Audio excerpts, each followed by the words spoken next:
Shalom, selamat sore Bapak Ibu Saudara yang terkasih dalam Tuhan Yesus Kristus. Shalom, selamat sore. Bagaimana kabarnya? Luar biasa. Kabar Bapak Ibu Saudara baik-baik semua. Amin. Meskipun saat ini kita tidak bisa beribadah bersama-sama, namun kita akan mengurangi semangat kita untuk beribadah dan muji menyembah Tuhan secara online. Mari Bapak Ibu kita akan datang untuk menyembah Tuhan lebih dalam lagi. Kita akan naikkan satu buah pujian. Kami perlu kamu.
dalam hidup kami. Amin.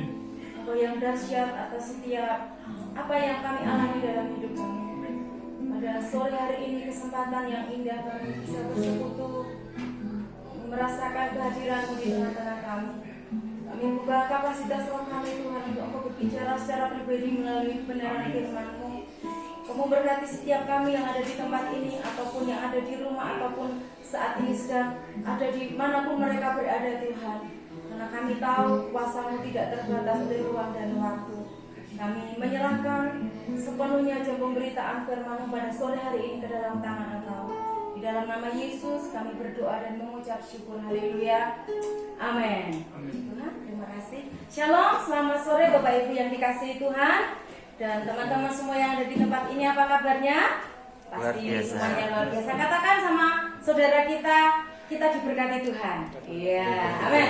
Salam sehat buat kita semuanya. Sudah sekian lama kita tidak bertatap muka secara fisik ya, tetapi kita percaya bahwa kasih Tuhan senantiasa menyatukan dan kasih Tuhan senantiasa bersama-sama dengan kita. Amin. Haleluya. Puji Tuhan, sore hari ini kita kembali bersama-sama mau belajar dari kebenaran firman Tuhan yang kita percaya firman Tuhan itulah yang akan menjadikan kekuatan buat kita, memotivasi kita dan menjadikan kita anak-anak Tuhan yang tetap teguh, anak-anak Tuhan yang tetap memiliki sukacita, memiliki pengharapan, karena kita tahu bahwa kita punya Allah yang besar. Amin. Kita punya Allah yang hidup dalam setiap kehidupan kita. Kita akan merenungkan bersama-sama pada sore hari ini. Saya akan berbicara tentang iman di masa yang sukar ya. Iman di masa yang sukar. Kalau kita saat ini semuanya mengalami hal yang sama ya, baik orang-orang yang di dalam Tuhan yang kenal percaya Tuhan Yesus maupun yang belum percaya kepada Tuhan, kita sedang mengalami masa-masa yang sulit gitu ya, masa-masa yang sukar, masa-masa yang penuh dengan perjuangan, dengan pergumulan. Semua sedang bergumul mengatasi pandemi yang sampai sekarang ini belum juga berakhir, yang sampai saat ini juga masih belum selesai. Yang kita tahu bahwa dampak dari pandemi ini banyak orang yang di luar sana harus kehilangan pekerjaan, harus kehilangan usaha, harus kehilangan mata pencaharian, pemasukan mereka berkurang dan sebagainya. Dan ini menjadi masa-masa yang sulit, masa-masa yang sukar, masa-masa yang menjadikan kita kadang bisa nggak kita itu bertahan hidup gitu ya, bisa nggak kita tetap menjalani hidup ini gitu ya.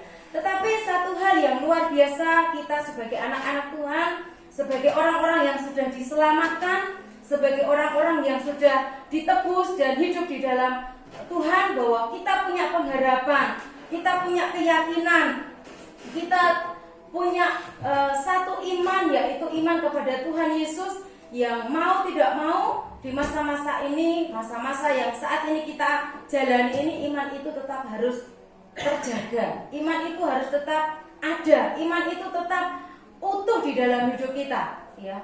Jangan sampai iman kita luntur, jangan sampai iman kita goyah, jangan sampai keyakinan kita, kepercayaan kita itu mulai bergeser oleh karena situasi-situasi yang saat ini kita sedang hadapi. Karena kita meyakini bahwa sekarang ini atau saat ini kita semua sedang mengalami hal yang sama ya, mengalami hal yang tidak cuma sendiri tetapi semuanya mengalami di dalam kehidupan kita. Nah, kejadian-kejadian yang kita alami ini didahului oleh para pendahulu kita atau tokoh-tokoh di Alkitab itu juga mengalami situasi-situasi yang sulit, mengalami situasi-situasi yang susah, mengalami situasi-situasi yang sukar, yang diperhadapkan dengan kualitas iman mereka itu tetap terjaga, tetap utuh, tetap kuat ataupun tidak gitu ya. Nggak cuma sekarang tetapi zaman di Alkitab itu juga sudah mereka mengalami hal yang sama. Nah, kita mau melihat bersama-sama pada sore hari ini bahwa dalam situasi-situasi yang sulit, mari kita tetap memiliki iman, mari kita tetap menjaga kepercayaan, menjaga keyakinan kita kepada Tuhan, supaya keyakinan atau iman kita itu enggak bergeser, iman kita itu enggak berubah di dalam Tuhan. Kita mau melihat contoh dari Alkitab, yaitu kisah yang tidak asing tentang Sadrak, Mesak dan Abednego. Kalau Bapak Ibu mempelajari kitab Daniel ya, kita mempelajari kitab Daniel, kita akan menemukan tokoh-tokoh Alkitab yang perlu kita teladani kehidupan iman mereka, kualitas iman mereka yang tahan uji atas setiap persoalan, atas setiap masalah yang sedang mereka hadapi di dalam kehidupan mereka. Nah, kalau kita belajar dari tokoh Sadra Mesa Abednego, pasti kita langsung, wow, itu perapian yang menyala-nyala. Wah, kita sudah hafal, kita sudah tahu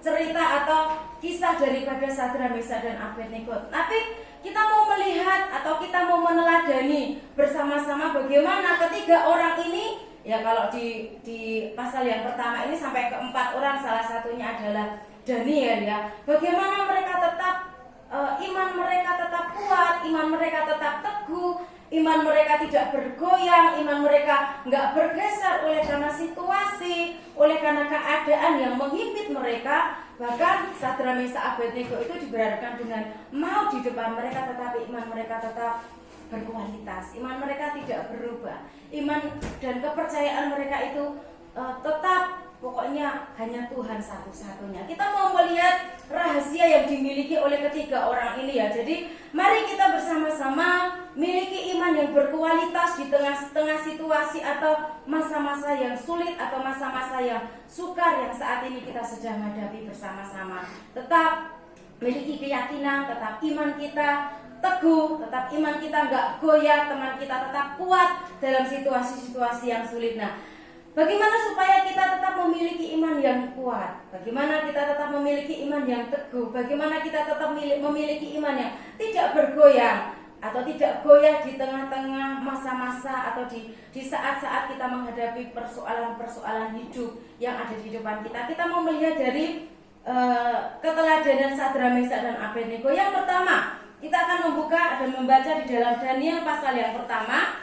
Saya akan membacakan di dalam Daniel pasal yang pertama ayat yang ke-6 dan ayat yang ke-8 ya. Jadi saya tidak akan membaca dari ayat yang pertama, nanti Bapak Ibu Saudara boleh merenungkan membaca bersama-sama dengan keluarga. Di antara mereka itu ada juga beberapa orang Yehuda, yakni Daniel, Hanaya, Misael dan Asaria. Pemimpin pegawai istana itu memberi nama lain kepada mereka. Daniel dinamainya Belsasar, Hananya dinamainya Sadrak, Misael dinamainya Mesak, dan Asaria dinamainya Abednego. Daniel berketetapan untuk tidak menajiskan dirinya dengan santapan raja dan dengan anggur yang biasa diminum raja. Dimintalah kepada pemimpin pegawai istana itu supaya ia tidak usah menajiskan dirinya. Ayat 9, maka Allah mengaruniakan kepada Daniel kasih dan sayang dari pemimpin pegawai istana itu. Yang pertama, bahwa supaya kita tetap memiliki iman di saat-saat yang sulit, di saat-saat yang sukar, mari kita tetap hidup di dalam kebenaran. Hidup di dalam kebenaran. Dengan kata lain, kita mau hidup tidak kompromi dengan dosa. Ya, kita berani berkata tidak dengan dosa. Kalau kita membaca di dalam ayat-ayat selanjutnya bahwa Sadra, Mesa, Abednego dan Daniel ini adalah sekian orang dari orang-orang buangan ke Babel, dari orang Israel yang menjadi tawanan di Babel. Salah 1, 2, dan 3-nya itu adalah mereka ini ada di istana Babel ya, menjadi dalam tanda kutip menjadi tawanan. Nah, tetapi raja itu sedang memilih gitu ya. Raja sedang mengadakan audisi supaya untuk menjadi, nantinya mereka akan bekerja menjadi orang-orang bekerja di istana. Mereka dikhususkan ya, mereka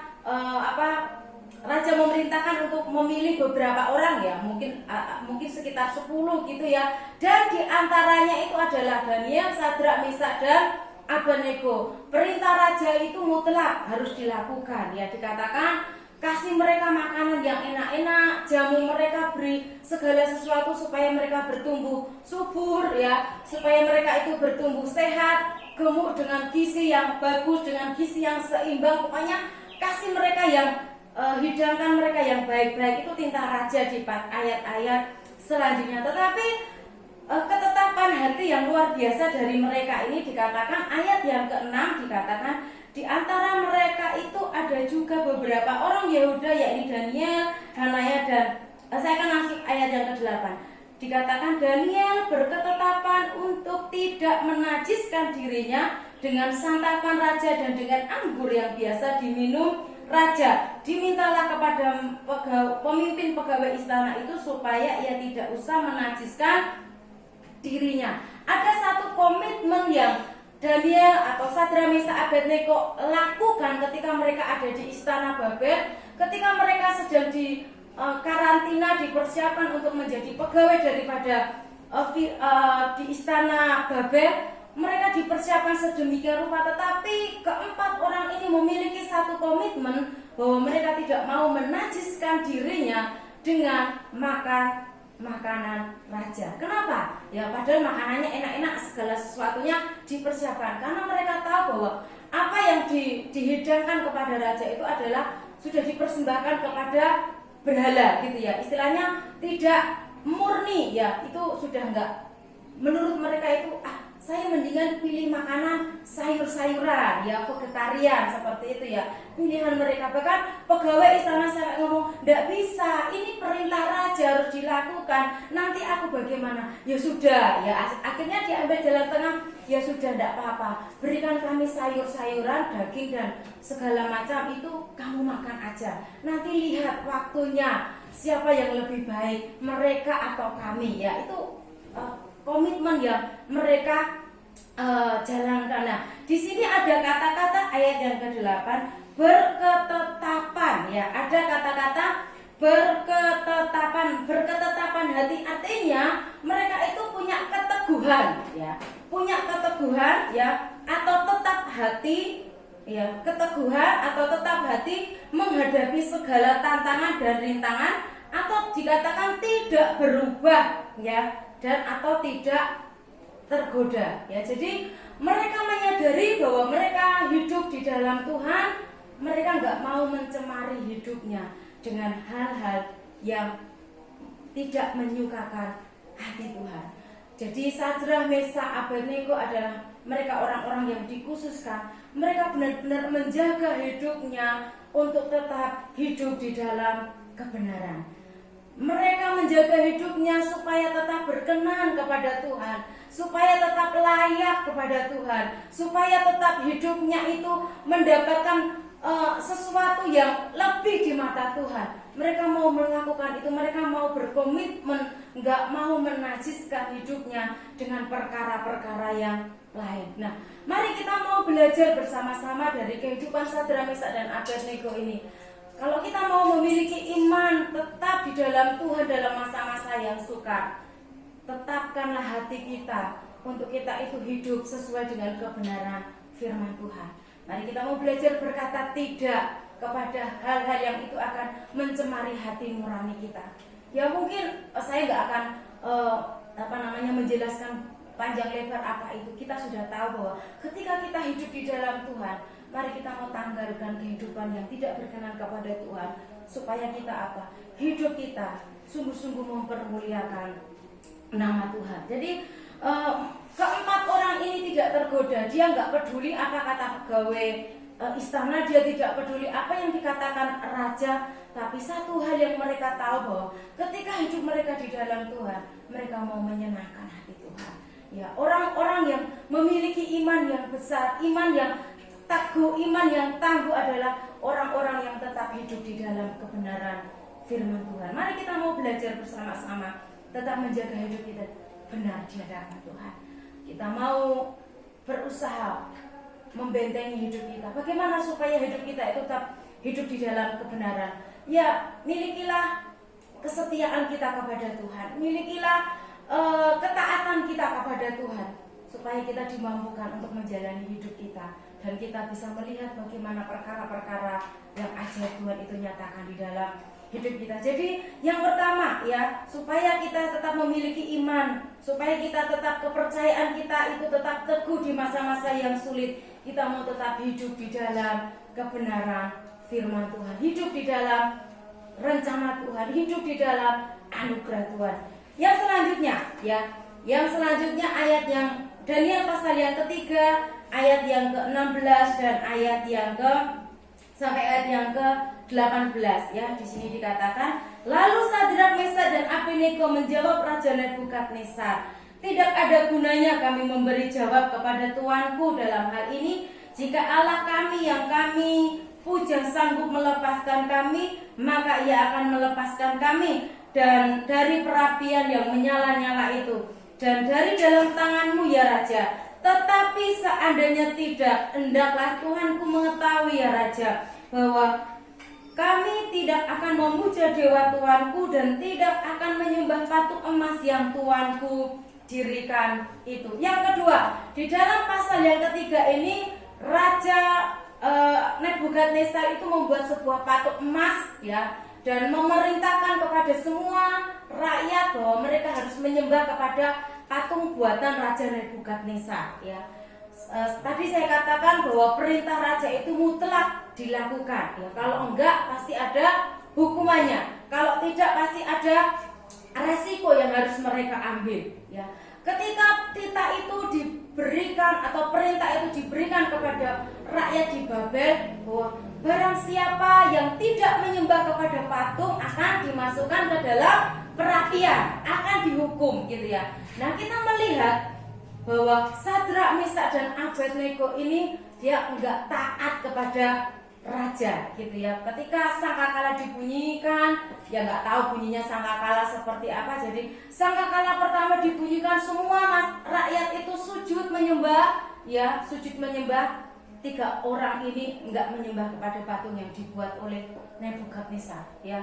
Akhirnya pegawai ini bilang, ulangi gitu. Mungkin ada yang mungkin nggak dengar gitu ya. Diulangilah sangkakala itu dibunyikan. Ketika sangkakala dibunyikan, semua rakyat sujud menyembah kepada patung dari Nebukadnezar. Sadrak, Mesak, Abednego inilah nggak berdiri gitu ya. Bahkan itu mau sampai membuat raja marah, geram. Ih, anak ini itu loh tinggal suruh sujud menyembah aja kok nggak mau. Sampai akhirnya marahlah Raja Nebukadnezar. Kalau kita membaca ayat yang ke-13 dikatakan, sesudah itu Nebukadnezar memerintahkan dalam marahnya dan geramnya untuk membawa Sadrak, Mesak dan Abednego menghadap. Setelah orang-orang itu dibawa menghadap raja, berkatalah Nebukadnezar kepada mereka, apakah benar, hai Sadrak, Mesak dan Abednego, bahwa kamu tidak memuja dewaku dan tidak menyembah patung emas yang kudirikan itu? Sekarang jika kamu bersedia demi kamu mendengar bunyi sangkakala, seruling, kecapi, rebab, gambus, serdam dan berbagai-bagai jenis bunyi-bunyian, sujudlah menyembah patung yang kubuat itu. Tetapi jika kamu tidak menyembah, kamu akan dicampakkan seketika itu ke dalam perapian yang menyala-nyala. Dan dewa manakah yang akan dapat melepaskan kamu dari dalam tangan Tuanku? Ya, kita mau melihat bagaimana marahnya Raja Nebukadnezar kepada Sadrak, Mesak dan Abednego karena ketidaktaatan mereka. Tetapi disinilah kita melihat kualitas iman yang dimiliki oleh Sadrak, Mesak dan Abednego, bahwa mereka mengenal Allah dengan benar dan percaya Allah seutuhnya ya. Alasan kenapa Sadrak, Mesak dan Abednego tidak mau menyembah patung daripada Nebukadnezar karena mereka tahu bahwa mereka itu mengenal Allah yang benar dan mereka percaya kepada Allah sepenuhnya ya. Itu yang membuat iman ketika orang ini benar-benar teruji. Iman ketika orang ini benar-benar berkualitas di hadapan Tuhan. Dalam situasi yang sulit, iman mereka tidak tergoyahkan. Bahkan ada satu kata-kata di dalam ayat ini, ungkapan atau komitmen dari mereka katakan, lalu Sadrak, Mesak dan Abednego menjawab Raja Nebukadnezar, tidak ada gunanya kami memberi jawab kepada Tuanku dalam hal ini. Jika Allah kami yang kami puja sanggup melepaskan kami, maka ia akan melepaskan kami dari perapian yang menyala-nyala itu dan dari dalam tanganmu ya Raja. Tetapi seandainya tidak, hendaklah Tuanku mengetahui ya Raja, bahwa kami tidak akan memuja Tuanku dan tidak akan menyembah patung emas yang Tuanku dirikan. Dalam situasi yang sulit, mereka tetap mempertahankan imannya karena mereka tahu mereka mengenal Tuhan yang benar. Mereka percaya Tuhan seutuhnya, tidak bergeser sedikit pun. Jadi ini yang menjadi nilai plus, ini yang menjadi nilai yang sama, nilai yang luar biasa di mata Tuhan. Ketika mereka diberhadapkan dengan hal yang sulit, mereka tetap percaya kepada Tuhan. Bahkan katakan, seandainya Allah yang kami sembah itu enggak mau menolong, ya kami tidak akan pernah menyembah patung yang Tuhanku berikan. Jadi Bapak Ibu Saudara yang dikasihi Tuhan, seberapa besar persoalan yang kita hadapi pada saat ini, tetapkanlah hati kita untuk tetap menaruh kepercayaan kita kepada Tuhan. Karena apa? Kita itu menyembah Allah yang benar, kita menyembah Allah yang hidup, kita menyembah Allah yang senantiasa menyertai hidup kita. Kalau mereka bisa, saya mau katakan kita pasti bisa. Karena Tuhan kita itu adalah Tuhan yang sama. Tuhan yang sama, kuasanya, mujizatnya itu tidak pernah berubah dulu, sekarang, sampai selama-lamanya. Jadi mari Bapak Ibu Saudara yang dikasihi Tuhan, tetap miliki iman di masa-masa yang sulit, di masa-masa yang sukar. Karena apa? Kita tahu kok, yang kita sembah itu adalah Tuhan, Raja di atas segala raja. Jadi mari kita mau lebih bersungguh-sungguh di dalam Tuhan, ya, bahwa keyakinan kita, kepercayaan kita itu kita mau tetap arahkan kepada Tuhan. Sebab Tuhanlah yang memiliki hidup kita. Kalau Sadra Mesa Abednego katakan, seandainya Tuhan gak menolong aku, seandainya Allah itu gak menolong kami tidak akan pernah berpaling daripada Tuhan. Jadi seandainya kita belum melihat pertolongan Tuhan pada saat ini, yakinlah bahwa Tuhan, kuasa Tuhan itu tetap sama buat kita. Ketika kita percaya kepada Tuhan, maka berkat-berkat Tuhan itu dinyatakan dalam hidup kita. Kita melihat bagaimana berkat daripada iman yang tetap kuat di tengah-tengah situasi yang sulit. Ayat yang ke-28. Berkatalah Nebukadnezar, terpujilah Allah Sadra, Mesa dan Abednego.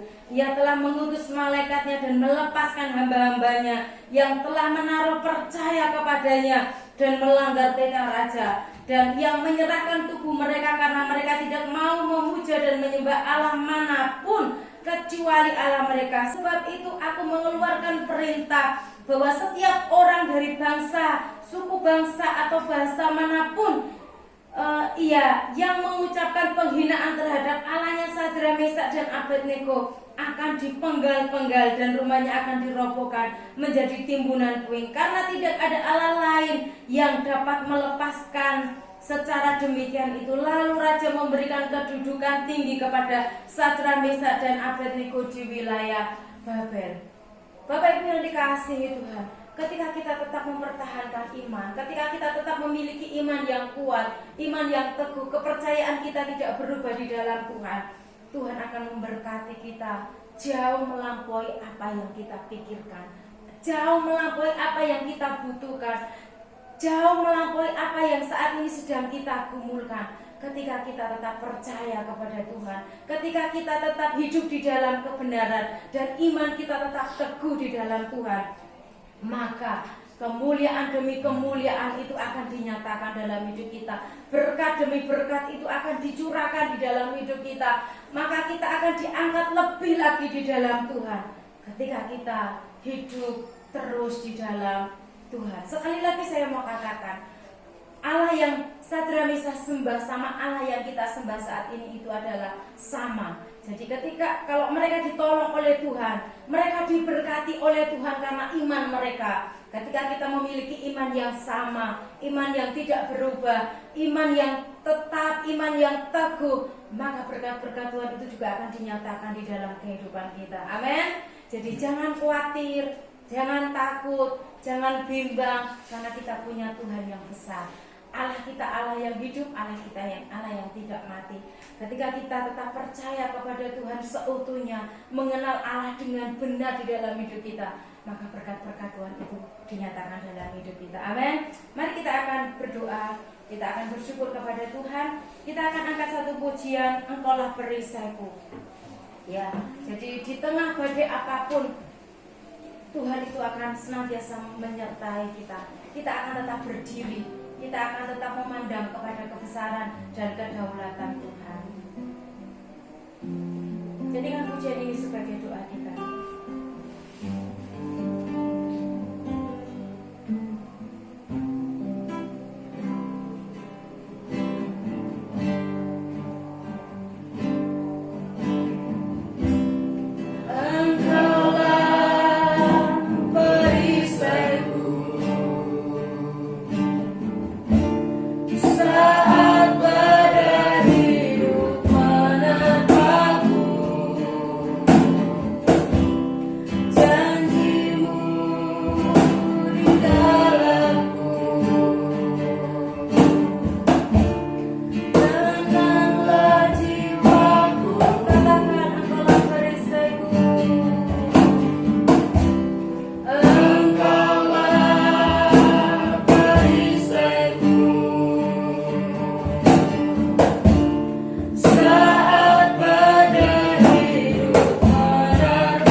bersyukur buat kebenaran firman Tuhan yang meneguhkan, mengingatkan kami supaya kami tetap berdiri kuat di dalam Tuhan, supaya kami tetap percaya penuh kepada Tuhan, supaya kami melihat pertolongan Tuhan begitu ajaib bekerja dalam kehidupan kami.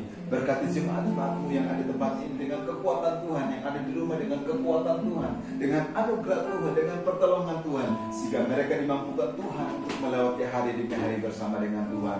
Berkati bangsa kami, berkati orang-orang yang ada di kota kami, ada yang ada di desa, yang ada dimanapun berada, dengan situasi dan kondisi yang dihadapi masing-masing. Tuhan memberi kekuatan, Tuhan memberikan kemurahan-Mu atas mereka, sehingga mereka boleh dimampukan Tuhan untuk melewati hari-hari mereka. Terima kasih Tuhan Yesus. Kami bersyukur buat firman-Mu. Kami berterima kasih buat kebaikan Tuhan dalam hidup kami. Kami akan mengakhiri ibadah kami pada sore hari ini. Biar Tuhan menolong kami semua sehingga kembali menikmati kemuliaan Tuhan. Terima kasih Tuhan. Di dalam nama Yesus kami berdoa. Haleluya. Amin. Terima kasih Bapak Ibu Saudara yang sudah mengikuti ibadah pada sore hari ini. Kita akan mengakhiri ibadah kita dengan menaikkan pujian doanya Yabes.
Damai sejahtera Tuhan ada pada rumah tangga kami. Damai sejahtera Tuhan ada pada sekolah dan kuliah kami. Damai sejahtera Tuhan ada dalam segala aktivitas dan kegiatan kami, pekerjaan kami. Diberkati oleh Tuhan. Bapak saudara-saudara yang dikasihi oleh Tuhan, mari kita angkat tangan kita di hadapan Tuhan.